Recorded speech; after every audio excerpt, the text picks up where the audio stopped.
तो यार मैं आज आप लोग को एक फ्लैट एंड फ्लोर का 3 से 4 ऐसा स्टेटमेंट है जिसके कारण कि पूरा फ्लैट एंड फ्लोर का सवाल या तो लोग लगाना नहीं चाहते हैं या फिर उनका गलत हो जाता है। और वो बस 4 ही स्टेटमेंट है जो इमीडिएटली अबव इमीडिएटली बिलो कभी सेम फ्लैट में हो जाता है, कभी सेम फ्लैट में नहीं होता है और बिल्कुल सिमिलर सा देखने में लगता है और हम कंफ्यूज करते रहते हैं। ठीक है, तो gov-exam4u.com पे आप यहाँ पे आ जाओ। मैं वहाँ पे नोट्स बना के रखा हूँ। ठीक है, यहाँ पे ऐसे क्लिक करो। अब ये रीजनिंग फॉर ये वाला रीजनिंग फॉर IBPS SBI यहाँ पे आ जाओ। ठीक है, अब ये देखो फ्लैट एंड फ्लोर का यहाँ मैं नोट्स बना के रखा हूँ। यहाँ कोई भी इसको एक्सेस करके कोई भी देख सकता है।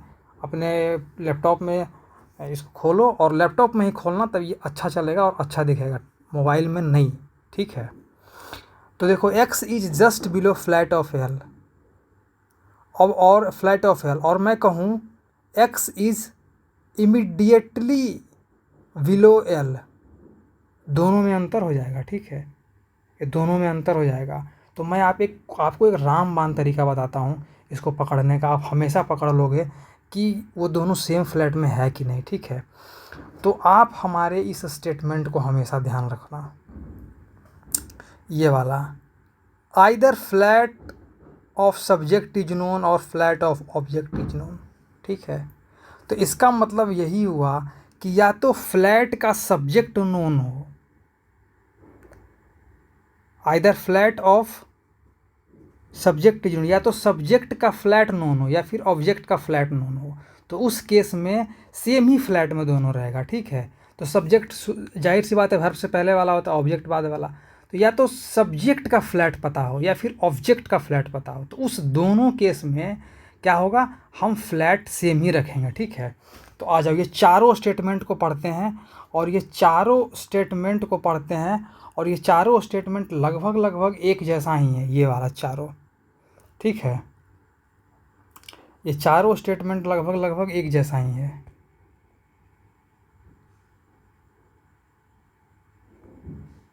और इसको अब हम लोग सॉल्व करते हैं। आ जाओ, तो क्या है, A is just below flat of L. तो ए जो है जस्ट बिलो है फ्लैट ऑफ एल के, मतलब एल के फ्लैट के जस्ट बिलो है। तो यहाँ पे ऑब्जेक्ट कौन है, एल ऑब्जेक्ट है और इसका हमें फ्लैट पता है, फ्लैट ऑफ एल। जहाँ लिख देना फ्लैट ऑफ एल, तो यहाँ लिखा है फ्लैट ऑफ एल, एल का फ्लैट, तो यहाँ पे हमें एल का फ्लैट पता है, इससे इस चीज़ से पता चल रहा है। तो ये हो गया हमारा, और ये सेम फ्लैट में होगा। या फिर कहे x is just below flat of L, else flat लिखा है, ये इन्वर्ट, ये अपस्ट्रॉफी लगा के लिख दिया हो, तो यही बात हो गई। यहाँ पे भी हमें एल का जो फ्लैट है, ऑब्जेक्ट का जो फ्लैट है, हमें पता है। ठीक है, ये हो गया। चलो ये स्टेटमेंट तो हमारा क्लियर हो गया। अब इसमें देखो, A is immediately above L. अब हमें इसमें A is immediately above L, अब ना तो सब्जेक्ट का फ्लैट पता है और ना ही ऑब्जेक्ट का फ्लैट पता है। सब्जेक्ट ए है, ऑब्जेक्ट एल है, दोनों का फ्लैट पता नहीं है। ठीक है, तो ये हमें हम ये केस, फिर हमको फिर ये केस इंक्लूड करना पड़ेगा, हमको फिर ये वाला केस इंक्लूड करना पड़ेगा कि एल के ऊपर ए कहीं भी हो सकता है, इसमें भी हो सकता है, इसमें भी हो सकता है, नोट फिक्स, पता नहीं है हमें। ठीक, अब अगर कहे A just below floor of L, तो A just above floor of L, तो एल का जो फ्लोर है ये वाला फ्लोर है एल का, इसके जस्ट एबव ए है, तो ए यहाँ भी हो सकता है, ए यहाँ भी हो सकता है, इसमें तो कोई बात ही नहीं है। ये तो फ्लोर मेंशन कर ही दिया है यहाँ पे, ये वाला, तो इसमें तो समझ में साफ साफ आ रहा है कि यहाँ यहाँ या तो यहाँ, इसमें कोई दिक्कत नहीं है। अब P leave in the flat immediately above Q.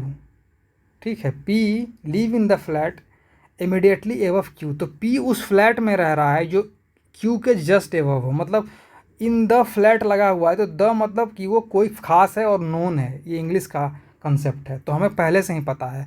और फिर मैंने एक बात और जो आपसे यही कहा था कि या तो सब्जेक्ट का फ्लैट पता हो या फिर ऑब्जेक्ट का, तो यहाँ पे सब्जेक्ट का फ्लैट पता है, पी सब्जेक्ट है, P lives in the flat, ये देख रहे हो, ये पता है हमें, तो यहाँ पे सब्जेक्ट का फ्लैट पता है, तो क्यू के जस्ट एबव हम इसी सेम में ही ले लेते हैं। ठीक है, जहाँ पे क्यू रहेगा उसके जस्ट एबव आप ले लो, सेम फ्लैट में होगा।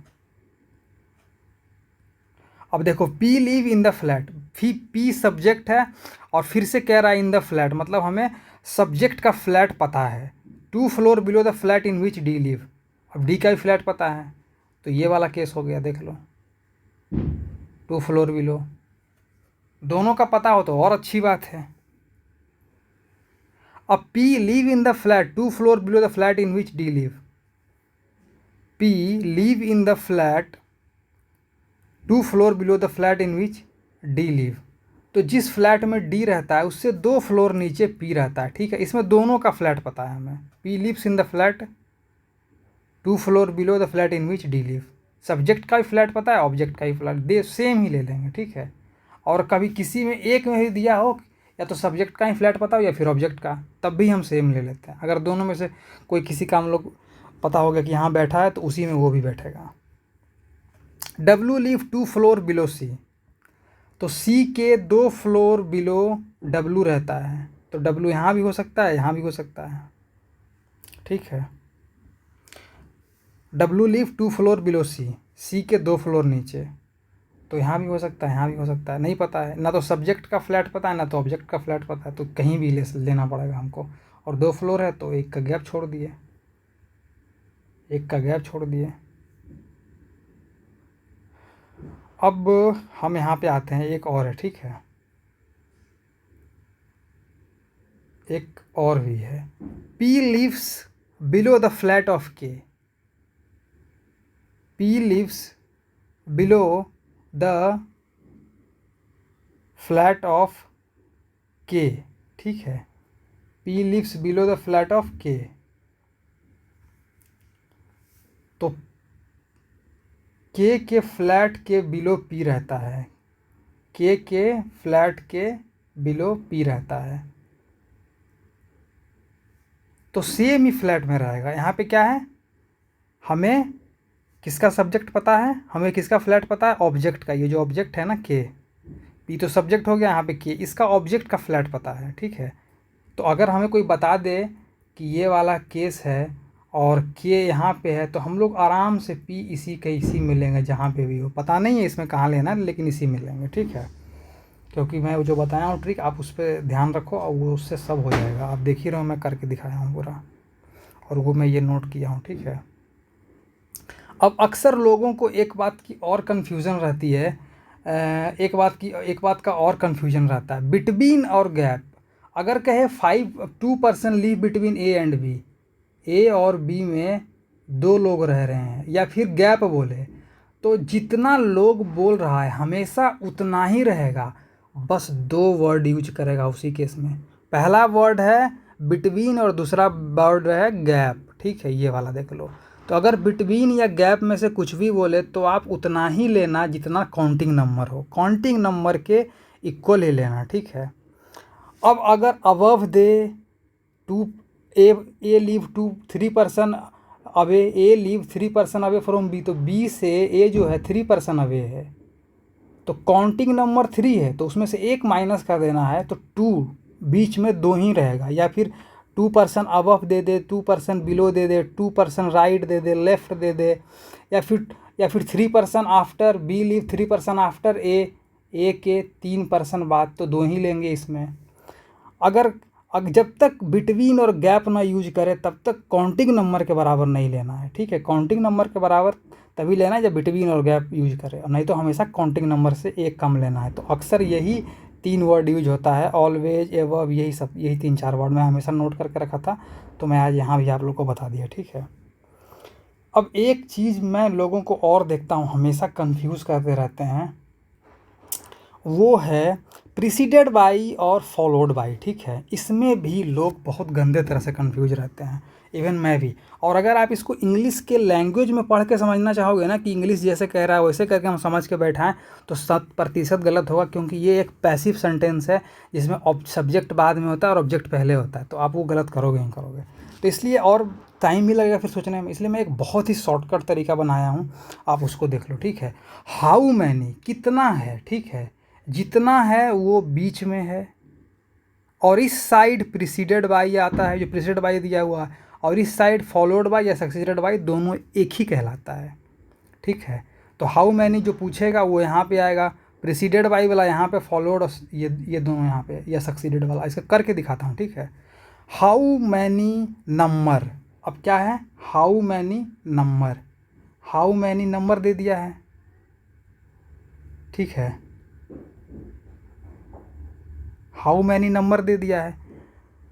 तो मैंने कहा था ना कि जो हाउ मैनी रहेगा वो बीच में आएगा। हाउ मैनी क्या है, हाउ मैनी के बाद ये देखो मैं छोड़ा हूँ ये वाला, हाउ मैनी नंबर, तो मतलब कि नंबर ऐसे लिख दो, how many number are there in the series which are preceded by vowel. Preceded by मैंने क्या बोला था कि प्रिसीडेड बाई इधर आएगा, तो मतलब vowel, and succeeded by consonant, मतलब कि कॉन्सोनेंट। तो हाउ मैनी के बाद जो भी रहेगा वो बीच में, प्रिसीडेड प्रिसीडेड पहले हो गया यहाँ पे, और फॉलोड या सक्सीडेड दोनों यहाँ में से कहीं भी आ जाएगा। तो हम लोग देखते हैं नंबर के पहले वोवेल और बाद में कॉन्सोनेंट। तो ये रहा नंबर, इसके पहले वोवेल, ये कॉन्सोनेंट, इसका आंसर होगा 1। ठीक है, अब हाउ मैनी कॉन्सोनेंट, अब देख लो फट से कॉन्सोनेंट ऐसे लिख लो, consonant are there in the series which are immediately followed by symbol. तो फॉलोड बाई मैंने कहाँ बोला था, इस साइड होता है, तो सिंबल मतलब इस side, followed by symbol, followed by जो भी दिया रहे, फॉलोड बाई के बाद जो भी दिया रहे वो यहाँ पे आएगा, and succeeded by consonant of how many consonant are which are immediately followed by symbol and preceded by number, और प्रिसीडेड बाई नंबर बोल रहा है। ठीक है, तो प्रिसीडेड बोला तो इधर ही होगा, प्रिसीडेड बाई के बाद जो भी होगा यही होगा। तो देख लो, चलो कॉन्सोनेंट ढूंढते हैं। कॉन्सोनेंट से पहले न, तो number consonant symbol, number consonant नहीं होगा, नंबर कॉन्सोनेंट सिंबल, यहाँ भी एक होगा, इसमें भी एक आंसर आएगा। हाउ मैनी वोवेल, तो फिर वोवेल आ गया, तो वोवेल यहाँ बीच में आ गया, हाउ मैनी के साथ जो भी है। प्रिसीडेड बाई सिंबल, प्रिसीडेड मतलब पहले, प्रिसीडेड बाई का जगह ये है, तो सिंबल यहाँ पे आ जाएगा, सिंबल और वोवेल। चलो इसका आंसर आप कमेंट बॉक्स में देना, मैं बताऊंगा सही है कि गलत है। इतना ही था आज के लिए, थैंक यू। आप इसको पूरा अच्छे से देखना, और ये GOVexam4u.com को यार आप लोग हो सके तो सब्सक्राइब कर लो, मैं तो यही कहूँगा। अब बाकी आपकी मर्ज़ी, आप लाइक कर देना यार एक बार। चलो थैंक यू।